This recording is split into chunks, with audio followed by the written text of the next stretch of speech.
Assalamualaikum warahmatullahi wabarakatuh. Sampurasun. Bertemu kembali dengan Ibu Nova Aulia Rahman dari SMP Angkasa Lanud Husein Sastra Negara Bandung. Masih dalam video pembelajaran Pendidikan Agama Islam dan Budi Pekerti kelas 7 semester genap. Nah, masih juga dengan pembahasan yang sama, yaitu tentang perilaku terpuji. Sebelum mulai pembelajaran, kita biasakan dulu ya, biasakan untuk selalu mengucapkan basmalah. Bismillahirrahmanirrahim. Semoga Allah memberikan keberkahan dalam pembelajaran ini. Amin. Oke, kita mulai. Nah, di sini materinya masih sama, yaitu tentang hormat dan patuh kepada orang tua dan guru, serta empati pada sesama manusia. Ini lanjutannya ya, pertemuan keduanya. Nah, tujuan pembelajaran kali ini, setelah mempelajari materi ini, peserta didik dapat memberikan contoh perilaku dan hikmah perilaku, hormat dan patuh kepada orang tua dan guru, serta empati pada sesama dengan benar. Kita di sini, dari tujuan pembelajaran ini kita sudah bisa mengetahui ya bahwa di pembelajaran kali ini kita akan mempelajari contoh-contoh perilaku hormat, patuh, dan empati, dan juga hikmah dari membiasakan berperilaku hormat, patuh, dan empati. Ya, kita masuk ke nah ini Ibu ada tayangan dulu ya, tayangan animasi anak yang meminta restu berpamitan kepada orang tuanya.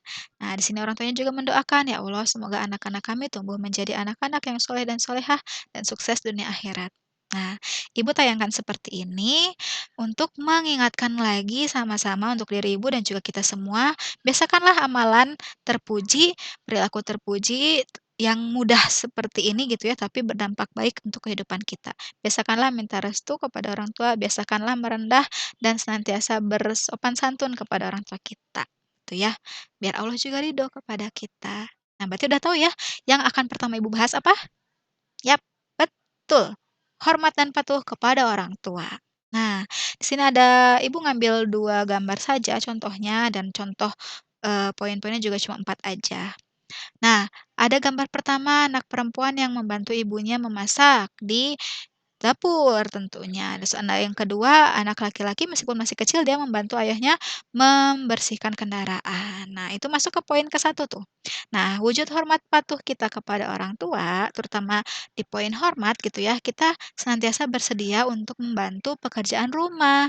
Nah, kita kan tinggal di rumah tuh, orang tua juga tinggal di rumah, maka biasakanlah untuk sama-sama mau melakukan aktivitas rutin di rumah gitu ya. Ketika kita melakukan aktivitas rutin, bantu nyapu, ngepel, bersih-bersih, atau membereskan kamar sendiri gitu ya minimal, nah itu merupakan wujud hormat juga kita kepada orang tua, gitu. Kita hormat kepada orang tua, maka kita menghargai mereka, kita tidak terus merepotkan mereka, jadi kita membantu pekerjaan mereka, berarti kita menghormati orang tua.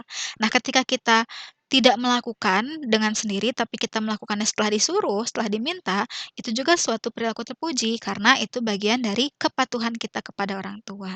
Ketika diperintah kita melakukan, berarti kita patuh kepada orang tua, gitu ya, dua-duanya sama-sama bagus. Yang kedua, bersikap sopan dan santun serta penuh perhatian. Nah, jadi sikap kita kepada orang tua harus baik, harus dan itu sehari-hari, jangan ketika ada perlunya saja gitu ya. Bersikaplah rendah hati, rendah diri juga rendah gitu, jangan meninggi nada suaranya, jangan membentak, jangan kayak bos gitu ya. Enggak, kita harus senantiasa rendah hati, senantiasa sopan santun, dan berikan juga perhatian kepada orang tua kita. "Ma, Pa, capek ya mau dibikinin apa?" Misalkan, "Nah, sini saya bantu," misalnya, "Sini Adek bantu." Nah, itu bagus.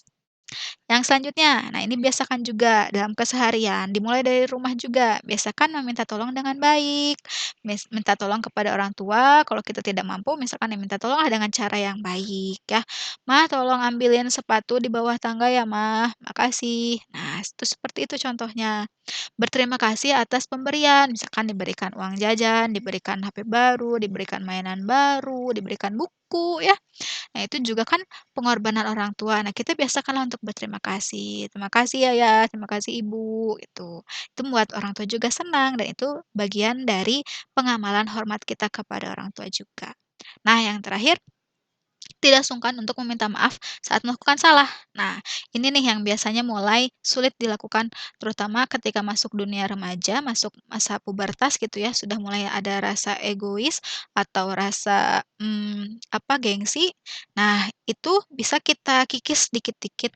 Kita tetap harus terbiasa untuk meminta maaf kepada orang tua kita, apalagi kita sering gitu ya atau mungkin lebih sering, lebih mudah untuk melakukan kesalahan, maka kita juga harus mau untuk membiasakan meminta maaf kepada orang tua gitu ya. Kalau nggak mau minta maaf berarti sama aja kita kurang menghormati orang tua kita. Kemudian yang keempat, melaksanakan perintah baik dan nasihatnya. Nah, ketika diperintahkan kita melaksanakan, tadi ya di bahasa nomor ke satu, berarti kita patuh kepada orang tua. Nah, ketika kita melaksanakan nasihat orang tua kita juga gitu, ketika diarahkan, diberikan petuah, maka kita juga menghormati dan juga patuh kepada mereka. Lakukanlah, Ibu yakin sudah terbiasa melakukan sih sehari-hari. Nah, Ibu di sini membahas untuk mengingatkan kembali gitu ya. Selanjutnya, hormat dan patuh kepada guru. Nah, bisa kita biasakan dengan satu, mengucapkan salam apabila bertemu. Dua, memperhatikan apabila diajak bicara di dalam atau di luar kelas. Tiga, bersikap rendah hati, sopan, dan menghargai.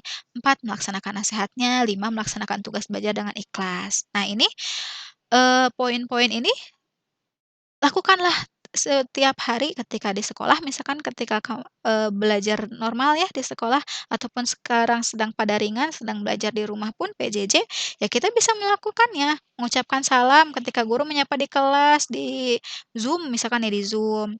Terus atau misalkan di grupnya disapa, ya kita jawab salamnya gitu. Terus kita laksanakan tugasnya nih. Ketika diminta untuk mengerjakan tugas, kemudian mengirimkan kolasenya, ya nah ini contoh-contohnya ya, contoh-contoh murid Ibu yang senantiasa hormat, patuh, belajar dengan ikhlas gitu. Dan juga ada contoh dari Google, anak yang menyaksikan pembelajaran lewat TV gitu ya, di Bandung 132 misalkan gitu. Nah ini juga salah satu contoh hormat dan patuh kepada guru. Yang terakhir, empati kepada sesama manusia. Empati itu apa? Ibu ingatkan lagi, empati itu adalah kemampuan untuk bisa merasakan perasaan orang lain dan mau untuk bergerak membantunya. Peka gitu ya, peduli. Nah, ini ada contoh. Ada yang pertama, seorang ibu memberikan barang ke tetangganya gitu ya. Nah, yang kedua, seorang anak kecil nih sama remaja membantu orang di sekitar rumahnya mungkin atau di beda daerah memberikan sembako gitu. Nah, inilah salah satu contoh-contoh empati kepada sesama manusia. Nah, kita juga bisa membiasakan dari hal-hal yang kecil-kecil gitu ya. Kita biasakan dengan satu, mau mendengarkan cerita orang lain. Ketika teman bercerita, orang tua bercerita, adik kakak bercerita, ya kita mau mendengarkan berarti bagus, kita mengaktifkan kepekaan kita gitu ya. Kita belajar untuk peduli. Nah, kedua, senang berbagi dengan keluarga. Nah, seperti contoh ya, teman, tetangga, dan masyarakat. Berbagi makanan, berbagi kabar gembira, berbagi rezeki gitu ya.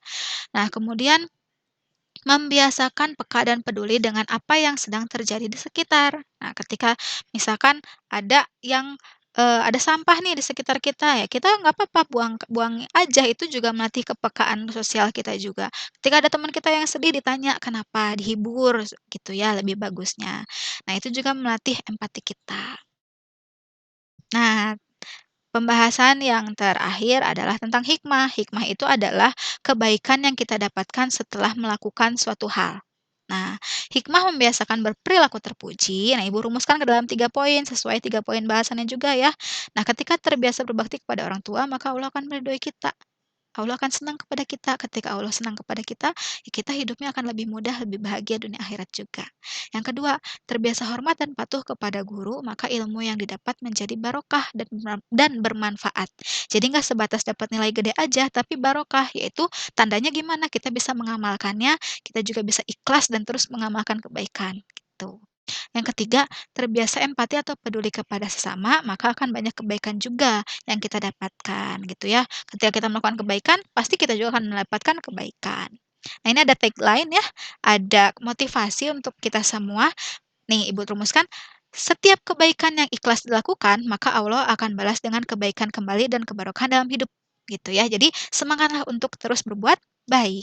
Nah, alhamdulillahirabbil pembelajarannya selesai sampai di sini.